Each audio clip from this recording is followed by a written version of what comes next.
बिस्मिल्लाहिर्रहमानिर्रहीम। प्यारी foodies family, आज आपके लिए लाई हूँ बीफ पुलाव की बड़ी डिफरेंट थोड़ी हटके रेसिपी, जिससे कि आपको पता चलेगा कि देख के बीफ पुलाव और घर के बीफ पुलाव में क्या फ़र्क होता है। बीफ के पीसेस को साबित रखते हुए अंदर तक गलाने का क्या ख़ास तरीका है और जूसी होने के बावजूद खिले खिले चावल किस तरह से तैयार होते हैं। छोटी सी वीडियो है लेकिन स्टेप बाय स्टेप और से देखिएगा ताकि आपको पता चले कि देख के चावलों की खुशबू और जायके की असल जो राज हैं वो क्या है। मैंने इसको आम घर के मसालों से तैयार किया है, इसके बावजूद ये रेसिपी बहुत ही स्पेशल है। सबसे पहले आधा किलो लिया है जी बीफ, और बीफ की यखनी बनाने से पहले हमने बीफ को करना है थोड़ा सा फ्राई, यानी डायरेक्ट आपने पानी में गोश्त को नहीं डाल देना। 2 टेबलस्पून सिर्फ लेना है कुकिंग ऑयल और इसके अंदर ऐड कर देना है बीफ को। इसमें कुछ हड्डी का गोश्त है, ज़्यादातर बोनलेस है। 3 मिनट तक आपने तेज़ आंच पे फ्राई करना है इस गोश्त को, ताकि जो गोश्त का अपना पानी है वो बिल्कुल ड्राई हो जाए और इसका कलर जो है गोश्त का चेंज हो जाए। इसके बाद इसकी यखनी बनाएंगे तो इसमें बड़ी ख़ास खुशबू आएगी और एक जो ख़ास महक होती है नागवार बीफ की वो बिल्कुल नहीं आएगी। अब मैं इसके अंदर 6 गिलास पानी शामिल करके इसको पूरे 20 मिनट तक प्रेशर कुक करूँगी।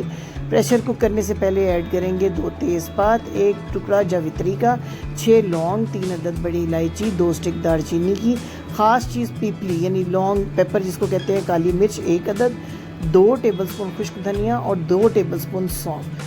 साथ ही आपने 1 गट्टी लहसुन की बगैर छीले, एक छोटा सा प्याज और छोटा सा एक अदरक का टुकड़ा और हाफ टी स्पून इसमें नमक ऐड करके अच्छे से करना है मिक्स और पूरे 20 मिनट इसको प्रेशर कुकिंग पे लगा देना है। पीपली यानी जो लॉन्ग पेपर है, काली मिर्च लंबी वाली, इसका बड़ा स्पेशल फ्लेवर आएगा इस यखनी के अंदर।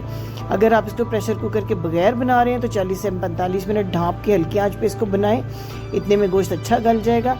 प्रेशर कुकिंग में ये 20 मिनट लेगा। अब जो लहसुन की गड्डी इसके अंदर थी, सबसे पहले उसको आप निकाल लीजिए यखनी में से और इसको मैश करके अपने अलग से रख लेना है, वेस्ट नहीं करना।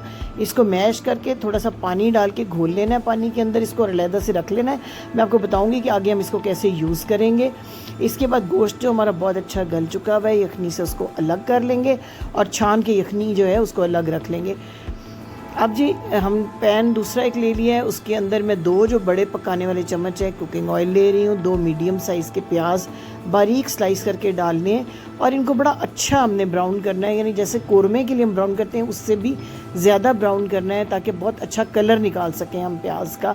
और जो हमने लहसुन की गट्टी जो है उसको हमने मैश करके रखा था पानी घोल के, जब अच्छे से ब्राउन ये हो जाएंगे हमारे प्याज तो इसके अंदर हम डाल देंगे वो पानी। छान के लहसुन नहीं डालना, छान के पानी डालना है और इसको कवर कर देना है।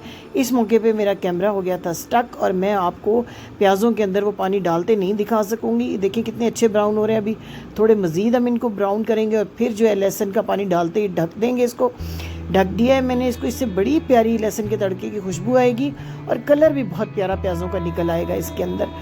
ये देखिए प्याज ने अपना कलर छोड़ दिया है। इस कलर के अंदर जब हम भूनेंगे अपने बीफ के पीसेस को जो हमने यखनी से अलग किए तो उनके ऊपर बिल्कुल ऐसा कलर आएगा जैसे देग में फ्राई किया हुआ बीफ होता है, बहुत प्यारा कलर आ जाएगा। ये देखिए गोश्त में ऐड कर रही हूँ इस प्याज के अंदर। सिर्फ 1 मिनट तक इस प्याज के पानी में जब हम इसको पकाएंगे तो इसका कलर बिल्कुल चेंज हो जाएगा, गोल्डन ब्राउन सा कलर जो है गोश्त का आ जाएगा। इस स्टेज के ऊपर हमने ऐड करना है 1 टेबलस्पून भर के सफ़ेद ज़ीरा। ज़ीरा हमने यखनी में ऐड नहीं किया था खड़े मसालों के साथ। इस स्टेज पे जब आप फ्राई करते हुए डालते हैं ज़ीरे को, ना सिर्फ इसका फ्लेवर बल्कि खुशबू भी गैर मामूली आती है इसमें से।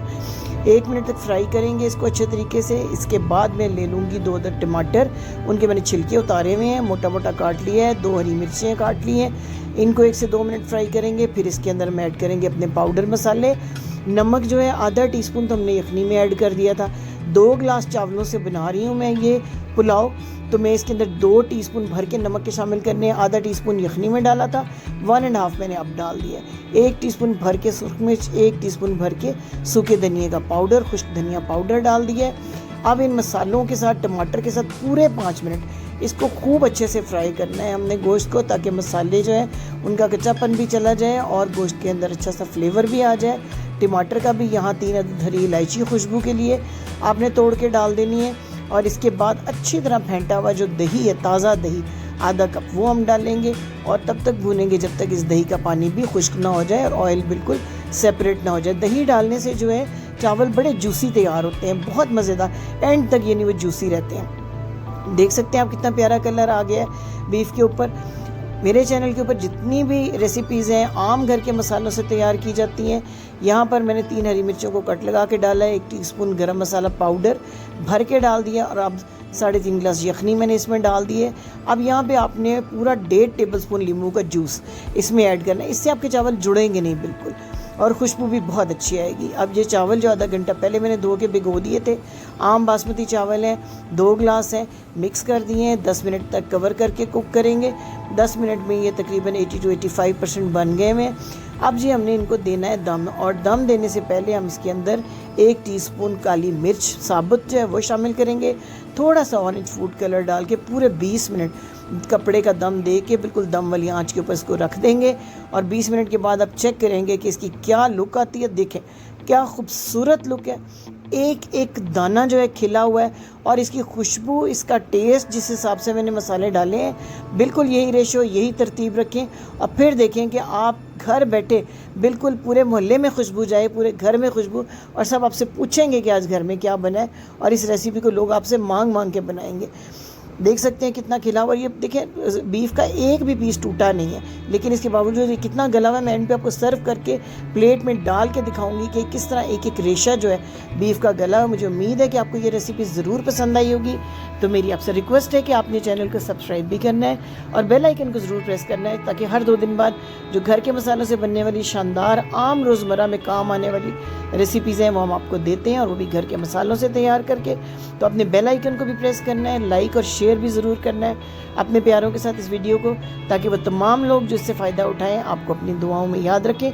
देख सकते हैं आप, खुश शक्ल भी, खुशबूदार भी और खुश जायका भी, बेहतरीन किस्म की ये रेसिपी है। आम घरों में बीफ पुलाव तैयार होता है, लेकिन जब आप इस तरीके से तैयार करेंगे तो ज़रूर आपको डिफरेंस पता चलेगा।